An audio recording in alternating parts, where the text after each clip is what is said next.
Okay, tidak dinafikan bila seorang tu dah sempurna kelayakannya. Kadang-kadang berlaku jugalah halangan-halangan yang boleh mengurangi atau menghilangkan kelayakan dia. Okay, yang mana ada some factors that may prevent a person from dealing with his own property lah kan. Okay, yang mana faktor-faktor tu yang menyebabkan dia disqualified lah. Okay, daripada seseorang itu untuk memenuhi ataupun kelayakan untuk dia mengurus. Okay. Sebagai contoh seperti berikutlah, okay, yang mana halangan-halangan tersebut menyebabkan berlaku di luar kemampuan manusia, okay, dan juga mungkin boleh disebabkan oleh oleh perbuatan manusia itu sendirilah. Alright, okay, yang pelajar-pelajar boleh rujuk buku dan beberapa notes yang lain, okay.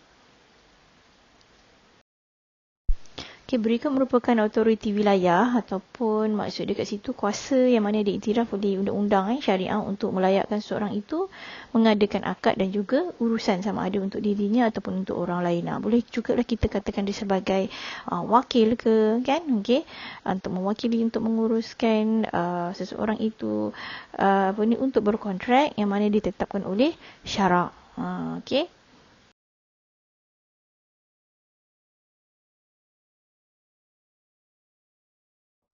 Penamatan dan pembatalan suatu kontrak itu boleh berlaku dan juga berkuat kuasa disebabkan oleh beberapa keadaan. Tapi mestilah dengan memberitahu pihak yang satu lagi lah. Okay. Ini termasuklah yang pertama, pembatalan kerana rosaknya kontrak. Okay. Maksudnya kat sini sekiranya wujudnya pemalsuan ke, okay, ada yang pecah amanah ataupun penipuan, okay, ataupun ada paksaan ke, okay. Yang keadaan yang pertama lah. Yang kedua disebabkan oleh tamat tempoh masa. Okay, itu kontrak yang mana dipersetujui, okay, telah berjalan dengan sempurna sehingga tamat masa yang yang dimeterai lah, okay, dalam kontrak, ada maturity date lah, okay, dibatalkan oleh salah satu pihak yang berkontrak ataupun kat sini kita nak sebut ialah macam contohnya ada tamat tempoh sewaan ke kan, hutang gadaian ke kan, yang mana kita kena lunaskan hutang yang dibayar, okey. Kemudian yang seterusnya disebabkan oleh hiar, sama ada hiar syarat ataupun hiar aib. Nanti kita akan masuk bab hiar. Okey. Next, gagal melaksanakan kewajipan dalam kontrak. Maksudnya salah satu pihak tu dia tidak memenuhi terma kontrak, okay, menyebabkan kontrak tersebut terbatal. Okay, last and but not least is kematian.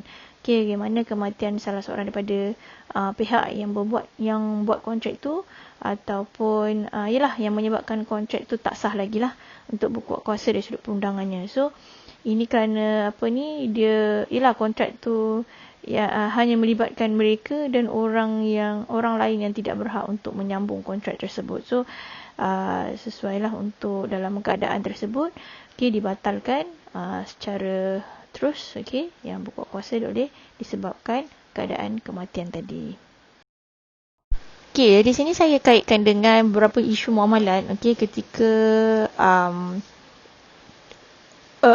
isu-isu muamalat ketika wabak COVID-19, yang mana soal jawab agama, okay, daripada Jabatan Mufti Negeri Perak. Okay, yang mana ada beberapa persoalan di situ berkaitan tentang bayaran penuh kepada upah, yuran kepada pengasuh, okay, nak kena bayar penuh ke tidak, kan? Apakah tindakan yang tetap ke nak dikenakan bayaran tersebut, and then yang seterusnya bayaran yuran, okay, daripada institusi pendidikan, okay, ataupun sama ada sekolah ke kan, okay, ataupun IBTS adakah wajib dikembalikan ke, okay. Yang seterusnya persoalan mengenai pekerja, okay, apakah pekerja layak mendapat gaji ataupun upah mereka disebabkan oleh cuti kerana ikut perintah PKP ya, okay.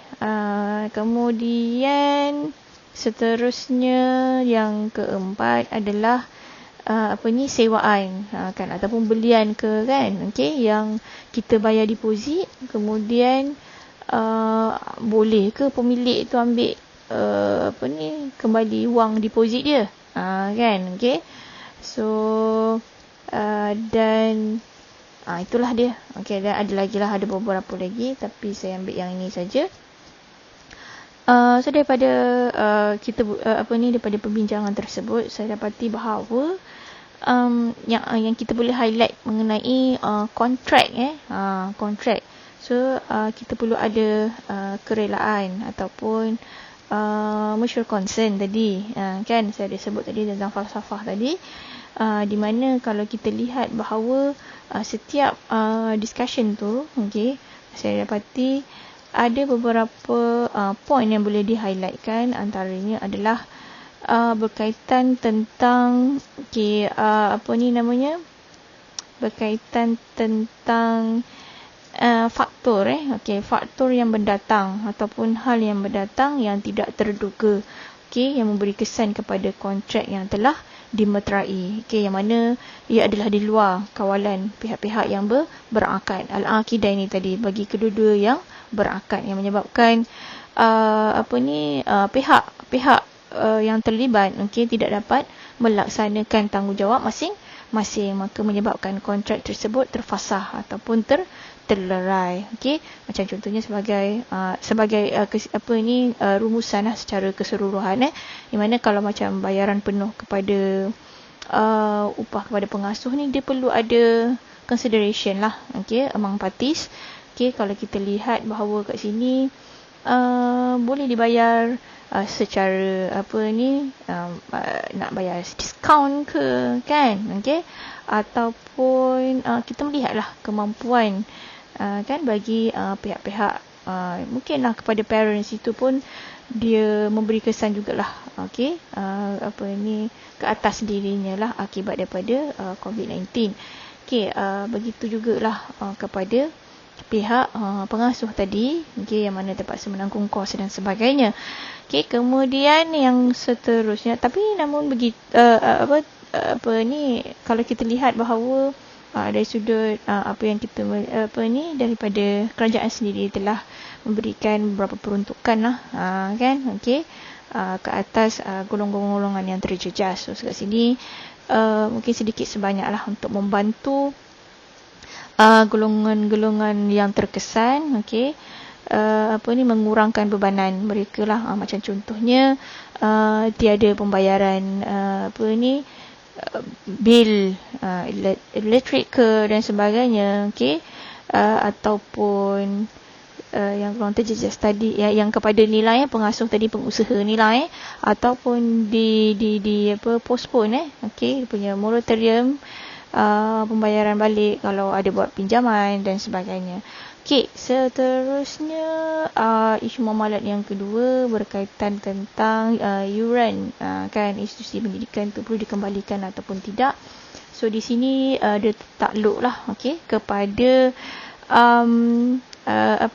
tertakluk kepada arahan ataupun pekeliling kerajaan ataupun Kementerian Pendidikan, ataupun Jabatan Pendidikan yang berdasarkan kaedah fiqh. Ini kita ada belajar pasal tentang kaedah fiqh ini dalam bab 3, yang mana di sini maksudnya tindakan pelaksanaan pemerintah ke atas rakyat adalah mesti berkait ataupun terikat dengan maslahah.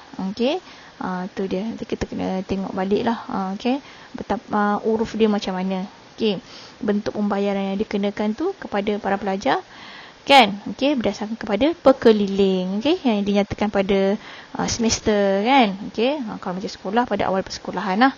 Seterusnya isu yang seterusnya berkaitan tentang pekerja dan juga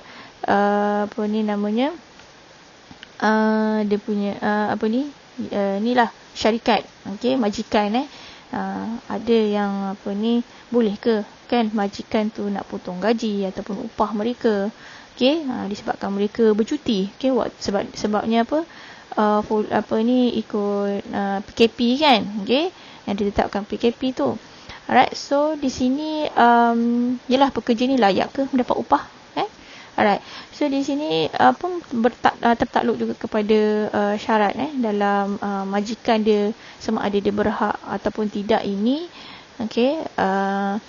Dia ialah kalau kita lihat bahawa kalau maknanya ialah kedua-dua belah pihak itu, pekerja dan majikan itu perlu berbincang, okey, berdasarkan kepada terma dan syarat lah perjanjian mereka dan juga peraturan yang mana telah dipersetujui lebih awal lah, okey, dengan syarat dia peraturan-peraturan tersebut tidak melanggar syarak, okey. Maksudnya secara prinsipnya kalau kita faham kat sini, majikan tu sebenarnya tidak berhak untuk memotong gaji ataupun upah pekerja, kerana status dia tu masih lagi di dalam keadaan sebagai pekerja lah kan, yang mana hanya diberikan cuti kan, okey, dalam tempoh PKP tersebut. Okey, kemudian walau bagaimanapun kalau kita lihat di sini, okey, situasi ni juga tertakluk kepada enactment lah, okey, peraturan, arahan, okey, perkeliling, apa-apa yang terma dalam daripada pihak kerajaan. Okey, ini berdasarkan kepada apa? Pun ada juga seperti mana dalam Nabi Muhammad SAW bersabda, okey, di sini yang diriwayatkan oleh Imam Tirmizi, iaitu dan kaum muslimin harus memenuhi syarat-syarat yang mana telah ditetapkan dan disepakati kecuali syarat yang mengharamkan suatu yang halal atau menghalalkan suatu yang haram. So daripada kaedah PKP ini dikira sebagai satu faktor lah yang mendatang. Okey, maksudnya kalau kita tengok di sini pun sama juga tadi saya ada terangkan tentang kontrak ataupun al-aqidah ini tadi itu dia menyebabkan kepada kita tak dapat nak laksana execute lah dia punya kontrak tersebut. Okey, seterusnya bayaran sewaan dan deposit. Okey, yang mana ni kan ada kan pelajar-pelajar yang duduk di luar kan, dia bayar sewa kan, kemudian dah bayar deposit dan sebagainya, apakah boleh dapatkan kembali kan wang deposit dia kan, yang mana dia nak membatalkan balik lah kan, okey, daripada dia menyewa. So kalau kita faham di sini, kalau macam secara lazimnya kan deposit ini diberikan dalam tempoh yang tertentu, yang mana kedua-dua belah pihak tu sebelum ni dah bersetuju dengan syarat dan juga terma secara bersamanya. Okey, maksudnya kalau penyewa ataupun pembeli tadi tu membatalkan niat untuk menyewa, okey, ataupun membeli selepas tempoh tersebut, maka deposit itu menjadi milik penjual. Okay. Namun jika dia berlaku dalam keadaan ataupun dalam tempoh PKP, sebagai contoh menyebabkan kita kan ataupun penyewa tadi ni dia berhak untuk membatalkan jual beli ataupun sewaan tersebut disebabkan oleh pergerakan yang terhad, okey, atau sebagainya, maka kita boleh mengambil semula kan wang deposit tersebut kerana situasi yang disebabkan oleh PKP tadi, okey, menyebabkan pihak-pihak yang berkontrak dia tidak boleh melaksanakan tanggungjawab ataupun dalam dia nak menyewa tadilah. Okey, boleh faham untuk setakat ini bab di mana bila penyewa tadi untuk memilih fasah, okey, fasah tu maksudnya untuk menamatkan kontrak tersebut, maka kontrak tersebut perlu dikembalikan kan, okey, kepada bayaran dan juga barang yang dibeli, sebagai contohnya macam tu. So sebagai kesimpulannya di sini, okey, sebuah akad tu dapat memastikan sebuah transaksi itu dilaksanakan dengan penuh telus dan tanggungjawab. So seandainya berlakunya sebarang penipuan ke atau ada berlakunya kecacatan ke kan, so akad akan menjadi bukti, okey, bagi pelanggan untuk menuntut hak mereka. So dengan ni sebuah akad akan dia meredakan lah, okey, sebarang kerisauan kita kan, okey, kepada kedua-dua belah pihak tadi, kontrakting parties tadi, okey, yang mana ialah daripada disebabkan oleh uncertainty lah, okey, dalam our transaction. Okey, itu saja. Sekian. Wassalamualaikum warahmatullahi taala wabarakatuh.